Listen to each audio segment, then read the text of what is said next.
இரட்சகராகிய இயேசு கிறிஸ்துவின் நாமத்தினாலே உங்களுக்கு என்னோட அன்பின் வாழ்த்துக்கள்.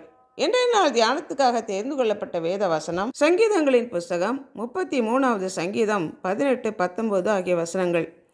தமக்கு பயந்து தமது கிருபைக்கு காத்திருக்கிறவர்களின் ஆத்துமாக்களை மரணத்திற்கு விலக்கி விடுவிக்கவும், பஞ்சத்தில் அவர்களை உயிரோடே காக்கவும் கர்த்தருடைய கண் அவர்கள் மேல் நோக்கமாயிருக்கிறது. தேவனுக்கு பயந்து அவருடைய கிருபைக்கு காத்திருக்கிறவர்கள். கிருபை என்றால் என்ன? எந்த விதமான எதிர்பார்ப்பும் இல்லாமல் தகுதி இல்லாத நமக்கு நம்முடைய வாழ்க்கையிலே காண்பிக்கப்படும் தேவனுடைய தாக்கம், தேவனுடைய தயவே கிருபை. இந்த கிருபைக்காக காத்திருக்கிற, தேவனுக்கு பயந்து இருக்கிறவர்களுடைய ஆத்துமாக்களை கர்த்தர் மரணத்திற்கு விலக்கி விடுவிக்கிறார். நம்ம எல்லாருக்கும் சரீர மரணம் நிச்சயம் உண்டு. ஆண்டவருடைய வருகையின் போது உயிரோடு இருக்கிறவர்கள் எடுத்துக்கொள்ளப்படுகிறார்கள். அவர்களுக்கு சரீர மரணம் இல்லை. உயிரோடு உள்ள அனைவருக்கும் சரீர மரணம் நிச்சயமே. ஆனால் நம்முடைய ஆத்மா மரணம் அடையாதபடி அந்த மரணத்திலிருந்து விடுவிக்கவே ஆண்டவராகிய இயேசு கிறிஸ்து இந்த பூமிக்கு வந்து நம்முடைய பாவங்களையும் அதற்கான தண்டனையும் ஆண்டவராகிய இயேசு கிறிஸ்து சிலுவையில் ஏற்று மரித்ததுனால, அதை நாம் நம்பி அவரை ஏற்றுக்கொள்ளும்போது நம்முடைய பாவங்கள் மன்னிக்கப்பட்டு தண்டனையிலிருந்து மீட்கப்பட்டதுனால நம்முடைய ஆத்மா மரணத்திற்கு நீங்களாக்கப்படுகிறது. அதுதான் ரட்சிப்பு. இந்த ரட்சிப்பை நாம் பெற்றுக்கொள்கிறோம்.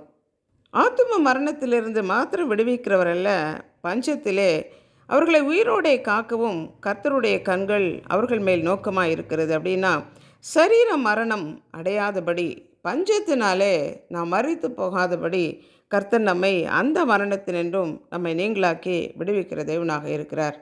தேவனுக்கு பயந்து அவருடைய கிருபைக்கு காத்திருக்கிறவர்கள் மேலே கர்த்தர் பிரியமாக இருக்கிறார். அதிகாலமே எழுந்து தேவனுடைய சமூகத்திலே காத்திருக்கிற மக்கள் மேல் கர்த்தர் பிரியப்படுகிறார். என் வாசற்படியில் நித்தம் விழித்திருந்து என் கதவு நிலையருகே காத்திருந்து எனக்கு செவி கொடுக்கிற மனுஷன் பாக்கியவான் என்று நீதிமொழிகளில் வாசிக்கிறோமே. அப்படி தேவனுடைய சமூகத்திலே காத்திருந்து அவரிடத்திலிருந்து அன்றன்றைக்கு வேண்டிய காரியங்களை நாம் பெற்றுக்கொள்ளும்போது அதில் கர்த்தர் பிரியப்படுகிறார். நம்மை வழிநடத்துகிற தேவனாக, பாதுகாக்கிற தேவனாக இருக்கிறார்.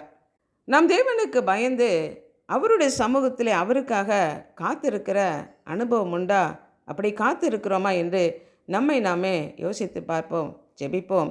அன்புள்ள ஆண்டவரே, எங்களை படைத்தவரே, எங்களுக்காக ஜீவனை கொடுத்து எங்களை மீட்டு கொண்டவரே, உமக்கு பயந்து உம்முடைய கிருபைக்காக காத்திருக்கிற மக்களை நரகாக்கினையிலிருந்து தப்பிக்க வல்லமை உள்ளவரே, இந்த பூமியில் இருக்கும்போது போஷித்து எங்களை காத்து தாங்கி வழி நடத்துகிற உம்முடைய கரங்களுக்குள்ளாக எங்களை அர்ப்பணித்து ஜெபிக்கிறோம். ஒவ்வொரு நாளும் அதிகாலை வேளையிலே உம்முடைய சமூகத்திலே காத்திருந்து அன்றன்றைக்கு வேண்டிய காரியங்களை நாங்கள் பெற்றுக்கொள்ளத்தக்கதான கிருபை தாங்க. எங்கள் ஆத்மா மரணம் அடையாதபடி கர்த்தர் எங்களுக்காக வைத்திருக்கிற அந்த நித்திய ஜீவனை, பரலோக வாக்கியத்தை நாங்கள் ஒவ்வொருவரும் பெற்று அனுபவிக்கத்தக்கதான கிருபை தரும்படியாய் எங்கள் ஒவ்வொருவரையும் அர்ப்பணித்து ஜெபிக்கிறோம். இயேசு கிறிஸ்துவின் நாமத்தினால் ஜெபிக்கிறோம் பிதாவே. ஆமென்.